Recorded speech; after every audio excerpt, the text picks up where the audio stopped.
Atanas Skatov, a passionate vegan and an experienced mountaineer, had always dreamt of conquering the mighty K2. He believed that it was possible to achieve greatness while staying true to his vegan lifestyle. With relentless dedication and rigorous training, Atanas set his sights on this ultimate challenge. His career was full of ascents and adventures. From 2010 to 2021, he achieved all that he desired. He wanted to do more of it, but life didn't give him the chance. The idea to become a vegan and start a proper mountaineering career started in 2011. He wanted to achieve all 8,000ers while being a vegan. In less than 2 years, he scaled the highest elevations on all 7 continents. Skatov was self-taught in mountaineering and climbing. He performed no background research on a specific mountain before the expedition to recreate the pioneering spirit of those who climbed it without knowing what to expect. This is how motivated and excited Atanas was when it came to mountaineering. In 2016, he decided to climb the 8,000ers in the Himalayas. It was before spring. This was an ascent that no Bulgarian climber had done before. He reached Annapurna, its 7,700-meter summit, with 5 other climbers on April 16th, but was forced to return to base camp due to bad weather. However, on May 1st, 2016, he ascended Annapurna 1, the deadliest and 10th highest peak in the world, potentially becoming the first vegan to stand at Annapurna. In June 2016, Atanas flew to Pakistan, where he was a member of the expedition to Gasherbrum 1 and 2. Skatov believed that it was critical to constantly push the boundaries of his physical and mental capacity while following a vegan diet. After nearly a month at base camp Gasherbrum to acclimatize, he moved to Camp 1 at Gasherbrum 2 on 21st July. In 2017, he successfully ascended Lhotse, 8,516 meters, the 4th highest mountain in the world. 5 days later, Skatov successfully climbed Everest again, this time from the south side, reaching an altitude of 8,848 meters.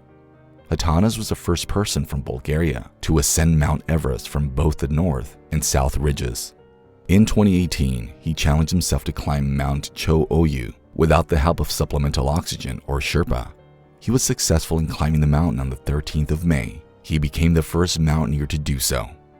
In 2019, Atanas climbed all 4 8,000ers, Dhaulagiri, Gasherbrum 1, Gasherbrum 2, and Kanchenjunga. It was February 2021 when he, along with some 30 other mountaineers, started the journey towards a mighty K2. He decided to join a commercial team known as 7 Summit Paths. As it was winter at that time, conditions were already harsh, but since the team had 15 years of experience, they were confident to ascend successfully. The team had more than 25 people. There was some kind of mismanagement in the team, as Camp 3 was full and over-flooding with the mountaineers. They had their camps installed, and in each camp, there were supposed to be 3 mountaineers. But since things were going upside down, they had to fit 6 people in one camp. Atanas and his team had brought 6 bottles of supplemental oxygen to keep it and use whenever needed. But the oxygen was not distributed properly. There was a miscommunication in the team, as the oxygen was not where it was supposed to be. The weather was also getting worse. The group faced unpredictable weather, treacherous terrain, and the constant risk of avalanches. Yet, Atanas remained undeterred, fueled by his determination and unwavering spirit. As if fate was already giving Atanas and his team hints to move back, they faced a hell of a lot of problems. They all were skilled mountaineers and knew that lack of supplemental oxygen can lead to a lot of problems, and it might lead them to death. They were nearing Camp 4, and with that, the dangers grew wider. They were joined by Ali Satpara, a Pakistani mountaineer, and his son Sajid Satpara. They had been on the K2 since December 5th, and they already adjusted themselves to the harsh conditions of the mighty K2. They also joined Atanas and his team at the start of February. This hike was inspired by the filmmakers John Snorri and Juan Pablo. They were also along with Atanas on the ascent to K2.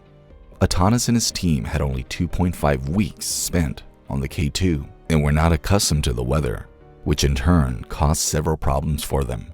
They intended to take it slow and use supplemental oxygen to acclimatize themselves to the weather. But since they were already having issues with the distribution of oxygen, they failed to cope with the extremely harsh weather. As Atanas and his team climbed higher, the challenges grew exponentially. They encountered cliffs, icy slopes, and intense cold that tested their physical and mental endurance. Atanas relied on his vegan diet, carefully curated to provide him with the necessary nutrients and energy for the arduous journey. When the group reached the bottleneck, a technical section below a looming serac at 8,200 meters, Sajid's oxygen regulator also experienced issues, and he was forced to head back to Camp 3, where he rested while waiting for the trio to return. The other three, Satpara, Atanas, and Snorri, climbed on. It was the last time the trio were seen or heard from. Sadly, his contact with the group at the obstacle was the last time the climbers were seen or heard from. Atanas and the team decided to abandon the climb to K2 ahead of the lack of oxygen. They planned to camp for the night at the Japanese Camp 3. They were short of all kinds of equipment. The weather was falling, -45 degrees. Their stoves were barely melting the snow. The only way to keep them warm was to stay together insulated. At this point, they were not able to stay in contact with the mountaineers back at the base camp. At around 11 p.m., they decided to turn off the radio converse batteries amid the harsh weather condition. The next day, they started their descent to the base camp. It was around 10 a.m. that one of the mountaineers hit his head on the rock, and they became more cautious of their surroundings and the fatal conditions they might face. As the team was descending, they had to choose ropes to descend safely. It was a tough decision, as there were so many ropes to decide from. Atanas decided to choose a rope that was a new and strong one, but as if destiny had some other plans for him, he fell. Yes, while the other mountaineers were focused on the ropes, they saw a flying body falling. All they saw was a red suit. The mountaineers instantly knew it was Atanas. All this happened in a rush, and no one could do anything, not even Atanas himself. There were no warnings, no voice, and no screams. All there was just sadness to lose such an energetic and young mountaineer. Atanas was 42 years old when he fell from the K2 and died. His friends Satpara, Snorri, and Pablo were shocked as the mountain had engulfed another mountaineer in its beauty. The team was very close to the base camp when Atanas fell off a trail at an altitude of 7,400 meters. There are many speculations on how Atanas fell off and died. It is believed that since they were climbing down the mountain, they were exhausted to the core. Atanas decided to change the ropes due to fatigue, and this led him to hold on to a weak rope. His body was recovered by the Alpine Club of Pakistan. They confirmed the death of Atanas. It is said that there was some kind of malfunction that resulted in the fall of Atanas. The team of 7 Summit Trek said that it was not the problems with the ropes, but maybe some kind of carelessness by Atanas, or maybe he was not lucky enough to come back alive. Along with Atanas, there were 3 other mountaineers, Satpara, Snorri, and Pablo, who went missing after the Atanas incident. Their bodies were later found by the researchers.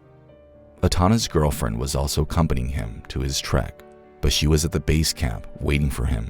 But what she did not know was that he already said goodbye to the world and lay somewhere in the mountains. The Atanas incident was the 3rd in a row on K2. 2 other famous mountaineers lost their lives while ascending K2.